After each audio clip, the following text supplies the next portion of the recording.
솔로몬이 봉헌 기도를 6장에서 하고 나서 그리고 한참 후에 오늘 그 어떤 제사 드리던 밤에 주님께서 나타나셔서 하신 말씀입니다. 그래서 12절에 이렇게 기록을 하고 있습니다. 밤에 여호와께서 솔로몬에게 나타나사 그에게 이르되 내가 이미 내 기도를 듣고 이곳을 택하여 라고 얘기하고 있습니다. 그래서 이미 과거에 하나님께 드렸던 기도를 듣고 드디어 내가 이 성전을 택했다 이런 표현을 하고 있습니다. 하나님께서 성전을 지으라고 해서 지으신 게 아니었던 것을 우리가 기억하면서 이 본문이 갖고 있는 이 상황적 그리고 이 정황적 그런 이런 분위기를 우리가 잘 이해해야 오늘 하나님께서 이 솔로몬에게 하신 말씀을 정확하게 이해를 할 수가 있습니다. 6장은 언제 기록한 거냐면 6장은 언제 기도한 거냐면 성전을 지을고 나서 완성하고 난 다음에 봉헌식 때 드린 거예요. 근데 오늘 본문 11절에 보시면 솔로몬이 여호와의 전과 왕궁 건축을 마치고 솔로몬의 심 중에 여호와의 전과 자기 궁궐에 그가 이루고자 한 것을 다 형통하게 이루었다 이렇게 얘기를 하는데 오늘 본문의 마지막 부분의 8장 1절에 보면 그가 이 성전을 짓고 궁을 지은 지가 20년 동안이나 걸렸다 이런 표현이 나와요. 그러면 다시 앞으로 가면 6장에 있었던 그러한 성전을 봉헌한 때는 언제냐면 성전을 지었는데 7년 걸렸습니다. 7년이 지난 연후에 6장에 봉헌의 기도를 올린 거예요. 그리고 나서 자기의 궁을 건축하는데 자그마치 13년이 지났습니다.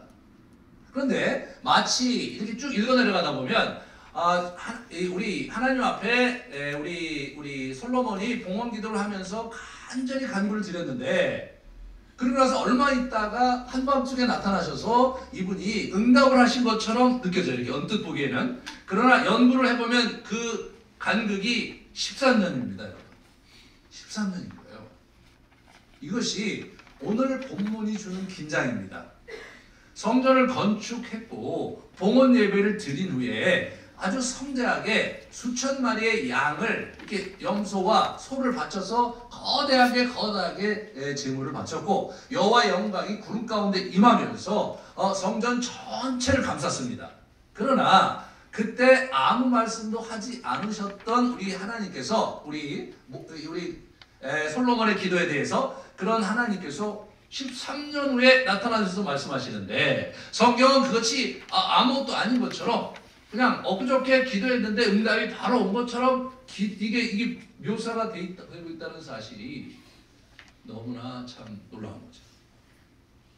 그래서 사실 어법이 이제 오늘 본문에서 11절에서 18절까지가 저렇게 아주 가지런히 이제 13, 14절을 이렇게 초점으로 해서 전체가 이렇게 아주 정교하게 기록되어 있는 본문임을 우리가 이제 알게 되는데 여러분 기도를 하시다가 정말 이루어졌으면 좋겠는데 하다가 그 기도를 잃어버린 것들이 많으실 거예요.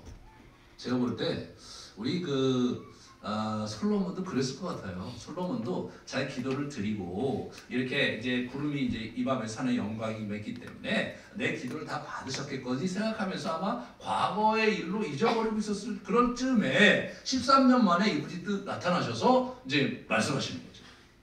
이 13년이라는 숫자는 너무나 재미난 숫자예요. 네? 왜냐하면 우리 아브라함에게도요. 아브라함 16장에 이스마엘이 난 이후로 13년 동안 성경은 침묵하고 있습니다. 그리고 나서 13년 후 아브라함이 86세에 이스마엘을 낳았는데 17장 1절에 그가 99세 13년 후에 천사가 나타나셔서 내 앞에 행하여 완전하라 하시면서 할례를 행할 것을 얘기하시고 그리고 과거에 하나님께서 언약을 맺으셨던 그 언약에 충실하라고 그리고 언약의 자식인 이삭을 죽이노라고 하나님께서 선포하신 게 그 13년 후입니다. 하나님께서 여러분과 저의 기도를 들으시는데 이루시는데 이분이 긴 기간을 가지고 천천히 이루시는 일들이 사실은 허다한 겁니다. 우리가 하나님과의 관계에서 우리는 사실은 굉장히 빠른 그 21세기 문명을 살고 있기 때문에 빨리 이렇게 하고 밴딩머신에 돈 넣고 안 나오면 톡 치고 말이야 이렇게 하고 그 다음에 이거 저기 컴퓨터도 이렇게 하면서 이게 빨리빨리 이게 부팅이 안 되면 막 답답해하고 바꾸려고 하고 예 그러는 아주 긴박한 시간들을 살고 있기 때문에 우리의 기도에 하나님께서 응답하시는 것을 채 확인도 하기 전에 잊어버리는 것이 허다하게 있는 것이 현실입니다. 사실 하나님은 아브라함 때나 그리고 그 솔로몬 때와 지금이 하나도 바뀐 적 없으시고 자기의 스케줄대로 자기의 페이스대로 지금 하시고 계신데 여러분과 저만 성급한 거죠. 네, 성급한 거. 제가 여기서 처음에 개척을 시작할 때 이제 한 2년 정도 지냈을 때 우리 그 어떤 분들이 기도해 주시는데 하나님께서 굉장히 커다란 성전을 주신다는 거예요. 곧 이루어질 줄 알았는데 안 이루어지는 거예요. 그래서 제가 중간에 학교 쪽으로 가려고 했는데 그분한테 전화 받으니까 하나님께서 학교를 주시지 않고 건물을 주실 테니까 걱정하지 말라고 그렇게 얘기해서 또 기다리다가 아이 그 양반이 기도를 하신 건데 내가 괜히 그걸 기다리고 있었나 싶었습니다. 그런데 이게 가보니까 이제 엊그저께 가만히 생각해보니까 그분이 얘기하신 게 맞구나. 그래서 이제 빌딩을 이렇게 하고 전체를 쓰게끔 해주실 것 같이 그렇게 말씀하셨는데 아마 지금 1층하고 4, 5층을 안 쓰는데 아마 다 쓰게 해주시지 않겠나 뭐 이런 그런 생각을 해봅니다.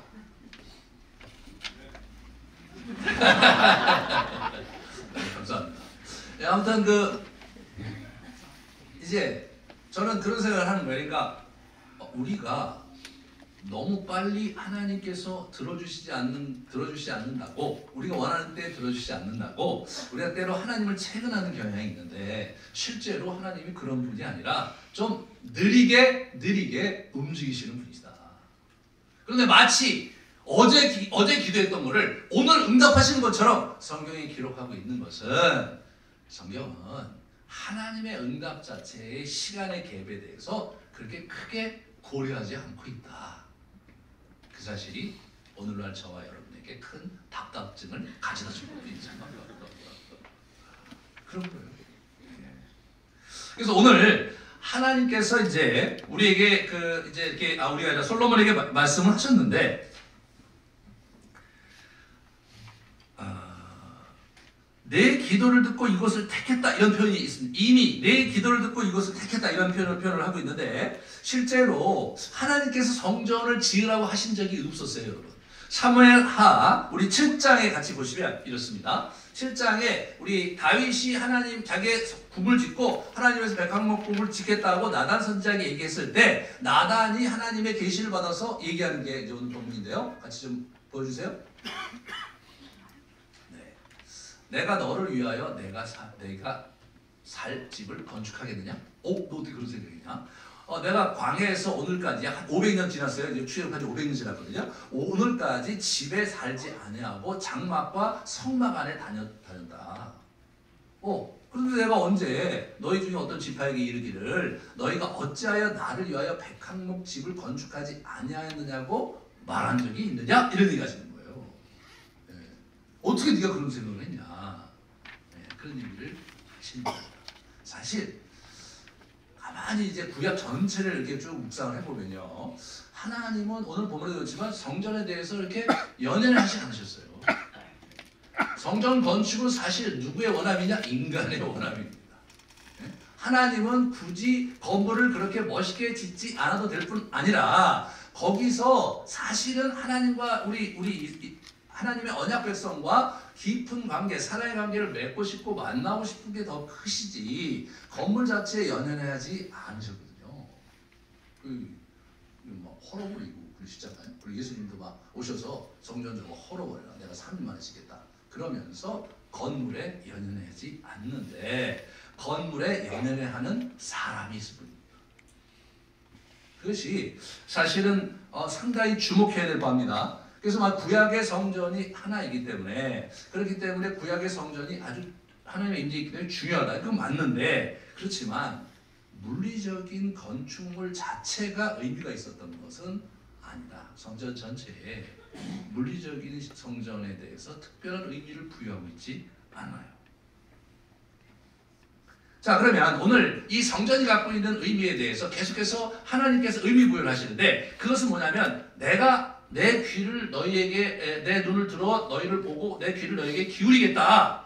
그 얘기 하시는, 내가 너희와 항상 같이 있으면서 너희를 듣겠다. 그 얘기가 아주 그 내용의 핵심이거든요. 자, 그래서 이게 이제 솔로몬의 기도와 좀 비교를 해보면요. 6장 그 20절, 21절과 그리고 6장 우리 39절, 40절과 오늘 본문의 이게 표현이 아주 그 흘러가고 있는 걸 보게 돼요. 내 이름을 거기에 두리라 하신 곳 이 성전을 향하여 우리의 눈이, 주의 눈이 주야로 보시오며. 이게 이제 솔로몬이 한 거예요. 말을 하늘에서 들으시사 사해 주옵소서. 그 다음에 주께 범죄한 주의 백성을 용서하시옵소서. 이제 이곳에서 하는 기도에 눈을 드시고 귀를 기울이소서. 이렇게 얘기하시는 거예요. 근데 이런 표현을 하나님께서 받으시고 이렇게 말씀을 하시는 장면이 15절 16절에 나오거든요. 이제 이곳에서 하는 기도에 내가 눈을 들어 귀를 기울이리니 이렇게 나오시죠. 이는 내가 이미 이 성전을 택하고 거룩하게 하며 내 이름을 여기에 영원히 있게 하였습니다. 내 눈과 내 마음이 항상 여기에 있으리라 라고 얘기하시면서 우리 솔로몬이 13년 전에 했던 그 기도문 워딩을 그대로 가져다가 그 워딩을 하시면서 응답하시고 계신 것입니다.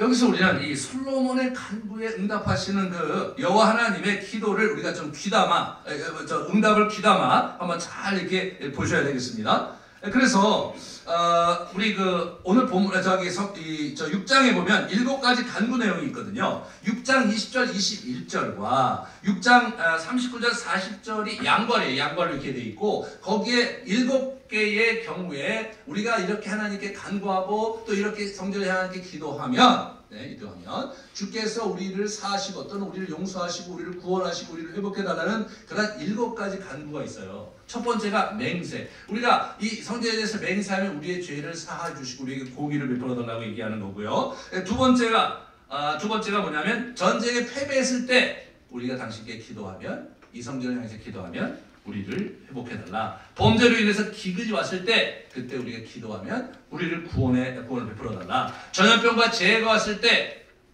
우리를 구원해달라. 이방인들이 여기 와서 간구할 때 하나님께서 구원을 베풀어달라. 전쟁이 출전할 때도 하나님 도와달라. 이방에게 포로로 갔을지라도 이 성전을 향해서 기도하면 우리를 구출해달라. 이렇게 총 7가지를 하나님께 간청을 했습니다.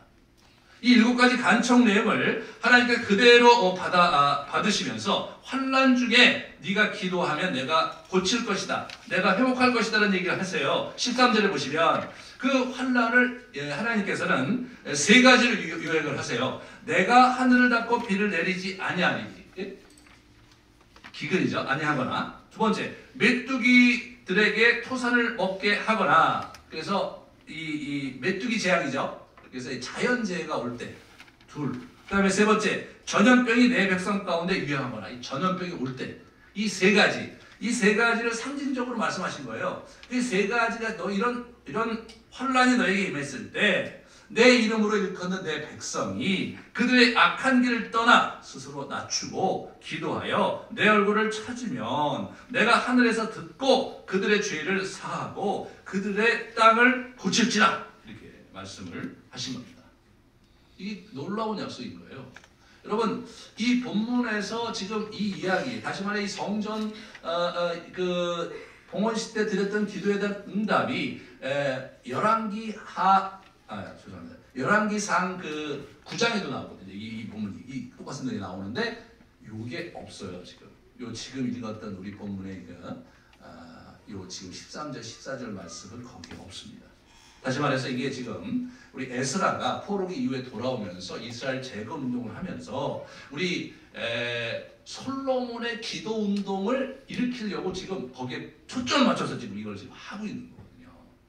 그래서 역대기 하에 분열왕국 시대 전체를 겸비하여 여호와께 구하는 자, 겸비하여 회개하는 자를 하나님께서 어떻게 살리셨는지, 그리고 하나님께 겸비하지 않고 하나님을 버리고 이방신을 섬기는 자에게 어떻게 하셨는지가 이 주제로 쭉 흘러게 기술되어 있는 게 역대기합니다. 다시 말해서 오늘 이 본문은 역대기 전체의 주제입니다. 그리고 그것은 이 땅에서 여호와의 백성이, 언약 백성이 하나님과 어떤 관계를 유지하고 살아야 될지에 대한 구체적인 원리이고 핵심 메시지인 것입니다.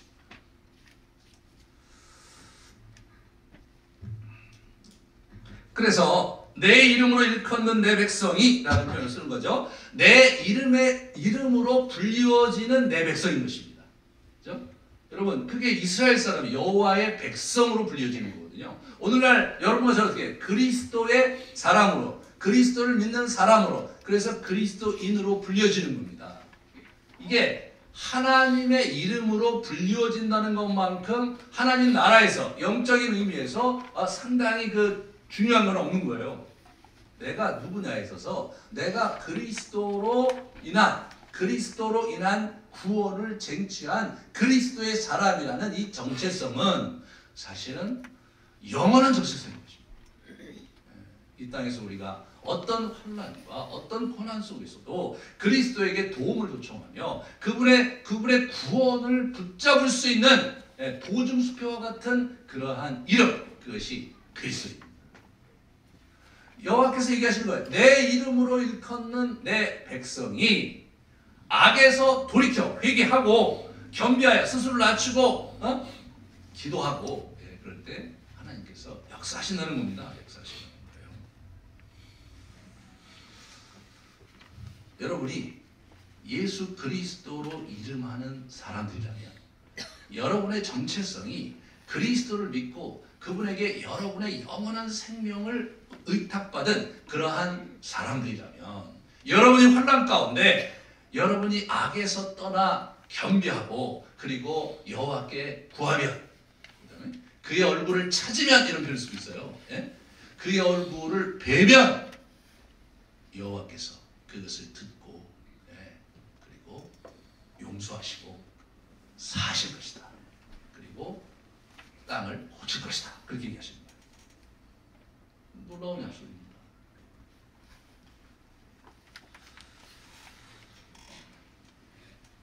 여기서 첫 번째, 땅을 고치는 게 아니라 땅을 고치는 거. 땅을 고친다는 건 뭐예요? 이스라엘 백성들이 갖고 있는 땅, 그것은 유업이거든요.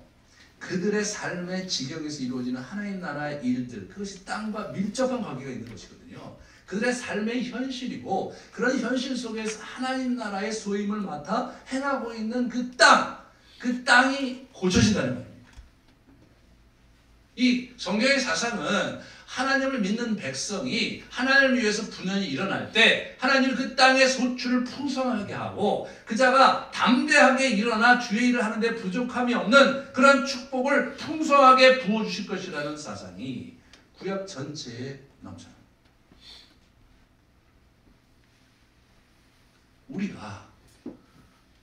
우리가 환난 중에 계신 분들이나 또는 과거의 환난 가운데 계셨던 분들이 기도했던 모든 구원의 요청들이 지금 하늘로 올라가다가 땅에 떨어진 것이 아니라 어딘가에 머물고 있다가 그분의 때에 그것이 풀려나게 될 것이라는 거예요. 어떻게 할 때? 우리가 겸비하여 기도할 때 그것이 풀려나게 된다.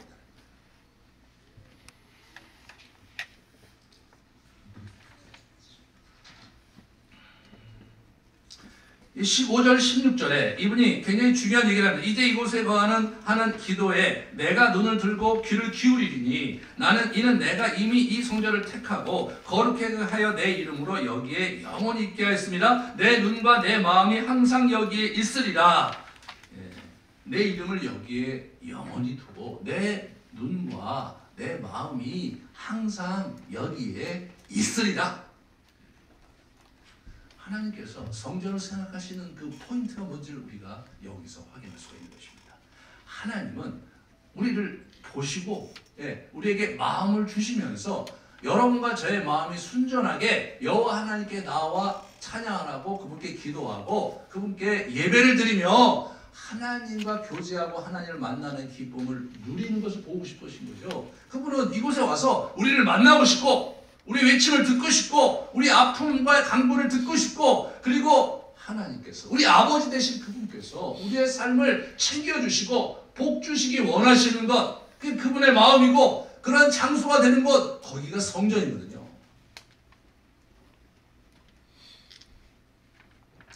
그런데 그 장소가 중요한 것은 거기에 언약 백성들이 모여서 찬양하고 예배드리기 때문에 그 장소가 중요한 것이지 장소는 절대적인 의미가 있는 것이 아닙니다.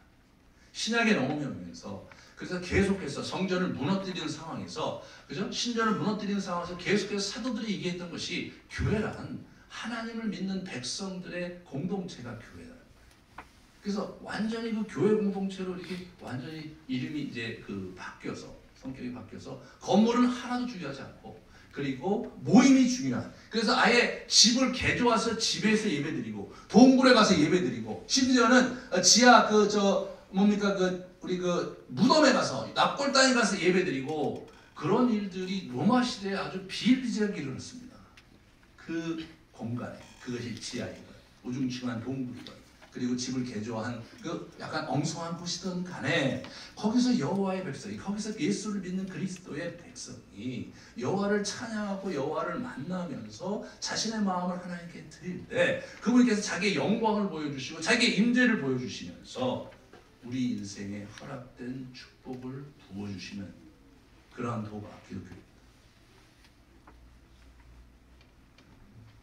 이런 면에서 저희가 아주 소중하게 생각해야 될 것은 지금 계속 얘기하고 있는 것이 이 예배 공동체다. 예배 공동체. 우리가 그쪽으로 가서 여기다 좀 더 좋은 곳에 예배 드리는데 그것이 중요한 게 아니라 우리가 이런 기회에 좀 더 한마음이 돼서 하나님과의 관계를 좀 더 깊게 회복하기를 그분은 원하시는 게 너무나 분명하고 그것이 여러분과 저에게 큰 축복과 은혜가 될 것이다.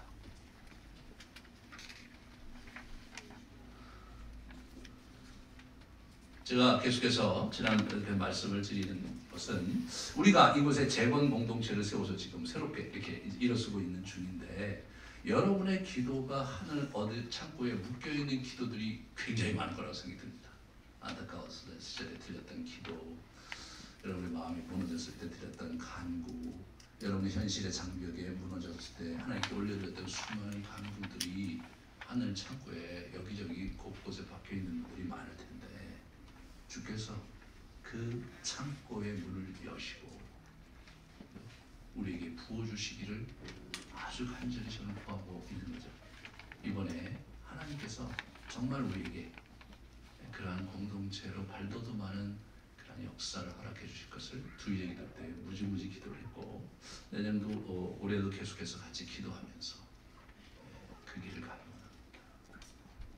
우리의 삶이 사실 여러 가지 그 어려움 속에 환난 속에 많은 이제 시간의 고충 속에 여러분이 사신 분들이 참 많아요. 교회 이렇게 보면 제가 이렇게 개인적으로 만나고 청년도 개인적으로 만나다 보면 마음이 너무나 이렇게 힘들 때가 많습니다. 하나님께서 참 저는 여러분들의 그러한 어려움들을 뚫어내시고 여러분에게 허락된 축복을 부어주시는 그 광경을 그 영광을 보기 원합니다.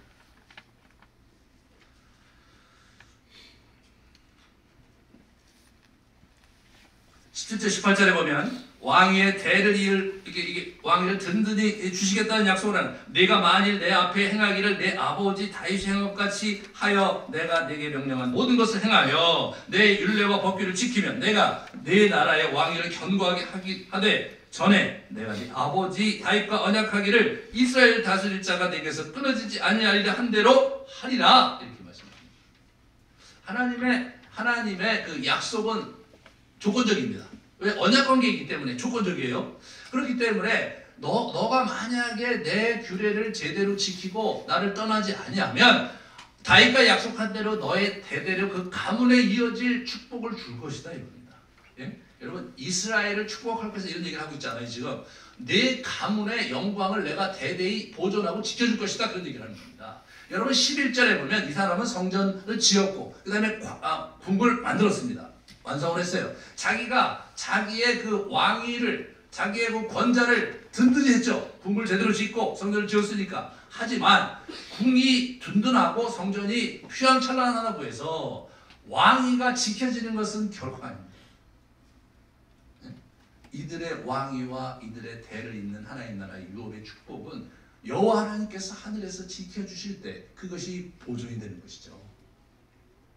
여러분과 제가 사실 하나님 나라 안에서 우리가 살아가면서 하나님 나라에 우리 분깃이 있고 우리가 해야 될 사명이 있습니다. 그 사명을, 그 유업을 가지고 우리가 우리의 인생을 살아가는데 그 축복의 궁극적인 주권이 여호와 하나님에게 있다는 거예요. 근데 이 하나님이 그 축복의 창고를 여시는 데 있어서 굉장히 중요하게 생각하시는 것이 예배 공동체가 온전히 세워지면서 그 예배 공동체 안에 그분이 좌정하시고 그분이 영광 가운데 임재하실 때 하늘의 문을 여시고 놀라운 축복을 부어주시마 약속하시는 겁니다. 그렇게 하실 때 하나님의 하나님 되심이 드러나며 그분의 언약과 약속의 신실하신 하나님의 능력과 어미가 드러나기 때문에 하나님께서 그렇게 이루셨습니다. 이제까지 지난 10년 동안 저희는 개인이 하나님과의 관계에서 얼마나 치열하고 얼마나 신실하게 나아가야 될지에 대해서 많은 고민을 하며 그 길을 닦아오느냐고 우리가 수많은 시간과 재정과 그리고 노력을 기울였습니다.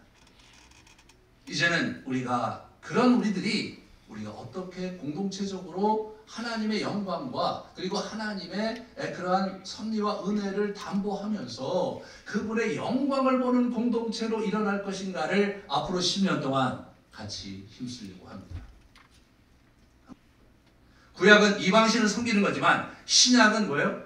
하나님과 재물을 겸하여 섬길 수 없다. 구약의 이방신을 섬기는 것이 세속주의였고 쾌락주의였다면 신약에 와서 재물을 섬기는 것이 이 세속주의고 그게 물질주의고 그런 쾌락주의거든요.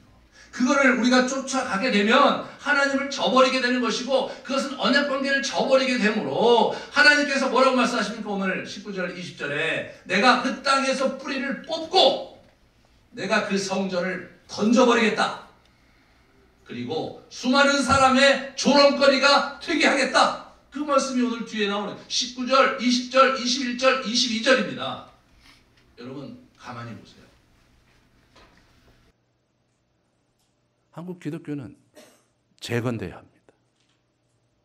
재건돼야 해요. 어떻게 재건됩니까? 첫 번째, 율법과 율례를 지켜야 되는 거죠. 하나님의 말씀의 원리로 돌아가야 되는 겁니다. 네. 그리고 두 번째, 이방신을 섬기지 말아야 돼요. 재물의 신을 섬기지 말아야 돼요. 네. 교회가 그 두 가지에서 무너지니 흔들려서 이게 이제 우리의 인생이 어떻게, 우리의 땅이 어떻게 됩니까? 우리의 삶의 지경이 자꾸 축소되고 우리가 뭐 하려고 해도 잘 안 되고 그런 일들이 자꾸 일어나는 거예요. 네. 그러면서 우리 다음 제너레이션이 위기에 봉착해 있는 겁니다.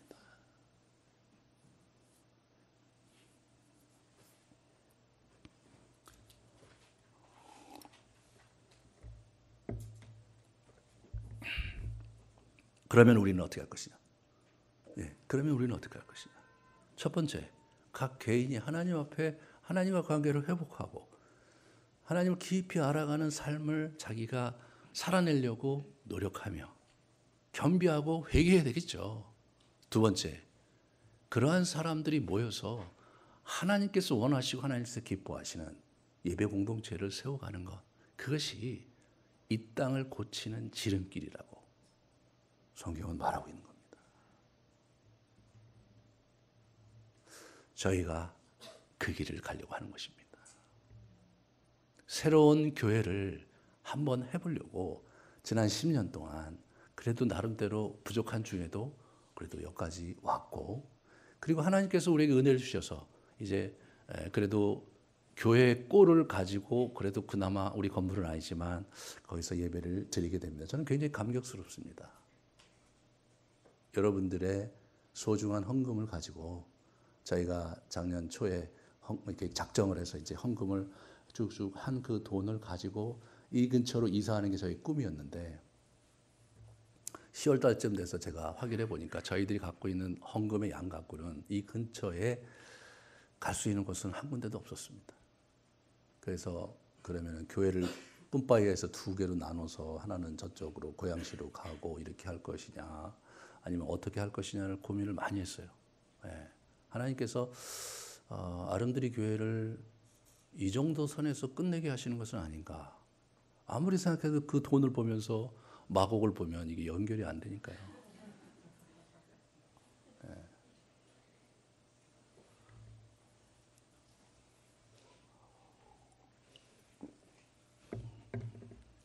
그러다가 어쩌다가 이제 정말 이렇게 우리 여건에 맞는 데가 생겨서 참 여러 가지로 좀 부족하고 한계가 있지만 믿음으로 한번 가보자 그래서 지금 이제 가게 됩니다.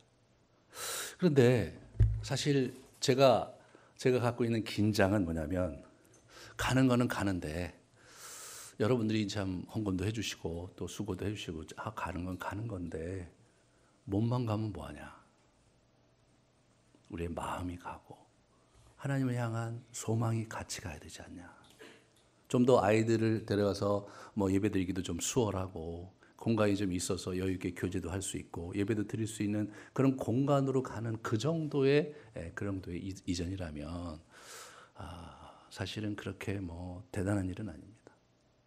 하지만 우리가 그동안 가려고 했던 그 길 정말 이 땅을 회복하는 교회가 되는 그 교회를 여러분과 저의 개인의 삶이 회복될 뿐 아니라 이 땅이 회복되는 놀라운 역사가 있는 그 교회를 세우는 일에 저희가 마음을 합하기를 원합니다.